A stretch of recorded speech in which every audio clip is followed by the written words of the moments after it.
Imagine you're screaming through hostile airspace at combat speed, thousands of feet above Iran, and then your eyes catch something ahead of you that no intelligence briefing in the world has ever prepared you for. Not a missile trail, not a surface-to-air radar lock, something else entirely. Something that, according to multiple reports, made an experienced combat crew question everything they thought they knew about modern air warfare. Welcome to Aviation History Hub. If you're new here and you love deep dives into real military aviation stories that often receive limited coverage in mainstream media, hit that subscribe button right now and ring that bell. Because what we cover here, you are simply not going to find packaged this way anywhere else. Stay with me all the way through this one, because about 3/4 in, we are going to connect this story to something much bigger, something that could change how every future war is fought, including the one everyone is quietly watching develop in the Pacific. Now, before we get into the full breakdown, I need to be clear about something important. Everything we are discussing in this video comes from open source reporting, publicly available accounts, and information that has appeared across major news outlets, including CNN. Where details are unconfirmed, I will say so clearly. This channel is about analysis, education, and understanding military aviation history as it unfolds. We do not present speculation as established fact, and we do not take political sides. What we do is look at the available evidence and ask the right questions. With that said, let's get into it. Operation Epic Fury is the reported code name for the broader U.S. air campaign that was pushing through Iranian airspace during the ongoing regional conflict. According to publicly available figures, American aircraft flew over 13,000 strike sorties during this operation. 13,000. And in all of that, not a single U.S. fighter jet had reportedly been shot down over Iran. Until, according to these reports, the aircraft designated Dude 44, an F-15E Strike Eagle. The F-15E is one of the most capable fourth-generation fighter aircraft ever built. The pilot and the weapons systems officer, known as the WISO, are highly trained professionals operating one of the most advanced radar and sensor packages ever put into a combat aircraft. These are not people who get rattled easily. So when 4 separate sources familiar with what is reported to be the pilot's debrief told CNN that this crew saw something that, in their words, immediately set off a firestorm of debate within the U.S. intelligence community, that is worth examining carefully. According to those reports, here is what the pilot reportedly described. Multiple drones, interconnected, moving as a single unified body. Not a chaotic swarm like what we have seen from Houthi operations or standard Shahed drone launches. According to the reported account, this was something organized and deliberate. The configuration described was large drones on top, with smaller drones hanging beneath them like the legs of a jellyfish.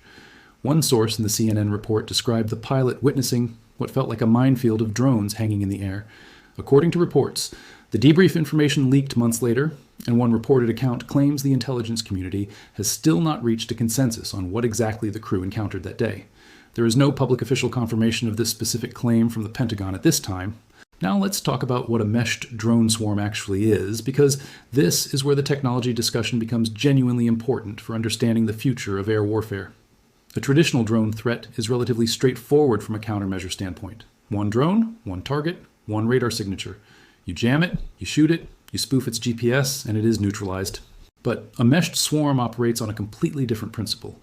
Instead of individual drones each acting independently or responding to a single ground controller, a meshed swarm theoretically shares targeting data, navigation data, and decision-making across every single unit simultaneously. The theory is that there is no central node to jam, no single control link to cut. To neutralize it, you would need to address the entire formation at once.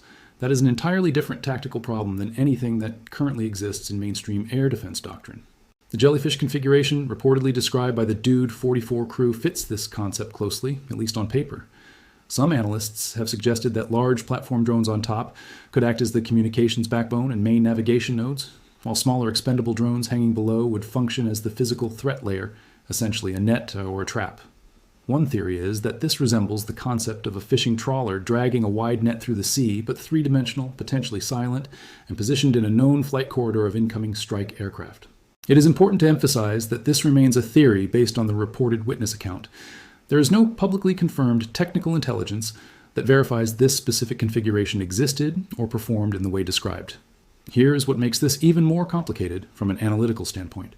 Iran has publicly maintained for years that its drone program is purely defensive in nature, and yet Iran has exported Shahed variants to Hezbollah, to the Houthis, and, according to multiple reports, to Russian forces operating in Ukraine.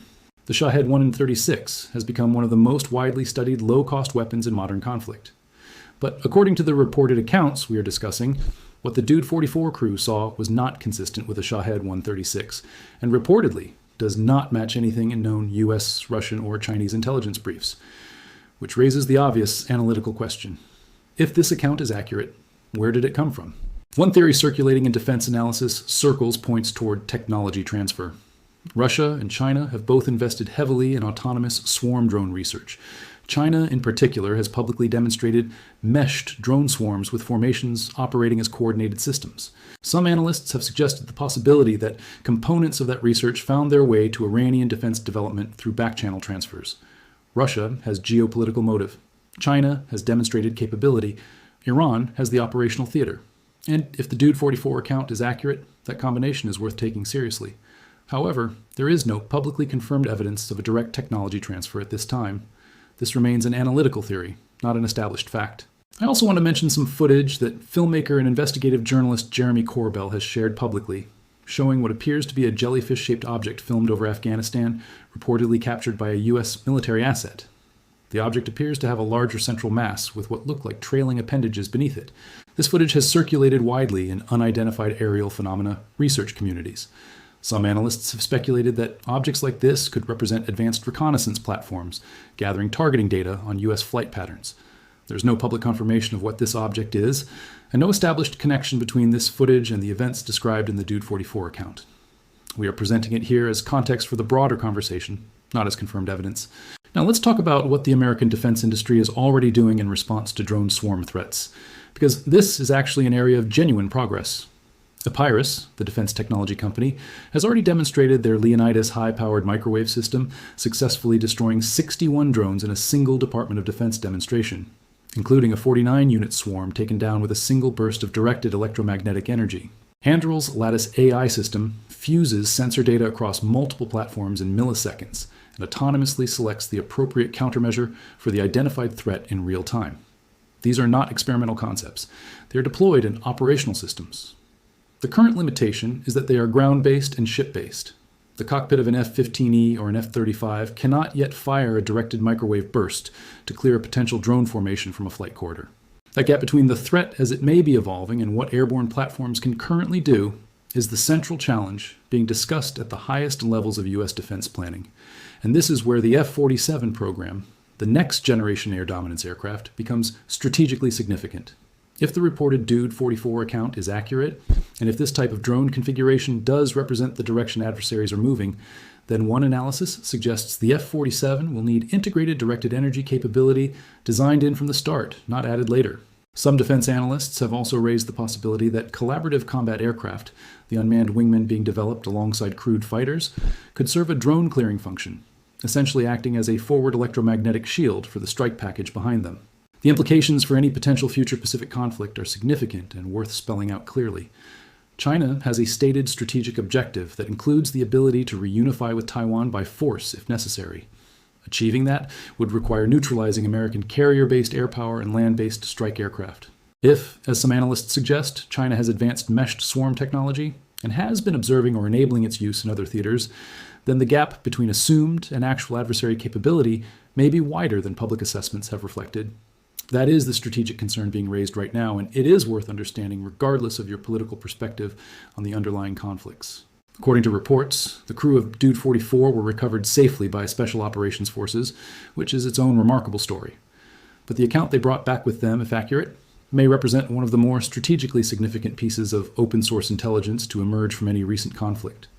The possibility that aerial denial could evolve from missiles and radar to something resembling an airborne minefield changes the calculus for strike planning, corridor selection, and platform survivability in ways that doctrine has not yet caught up to.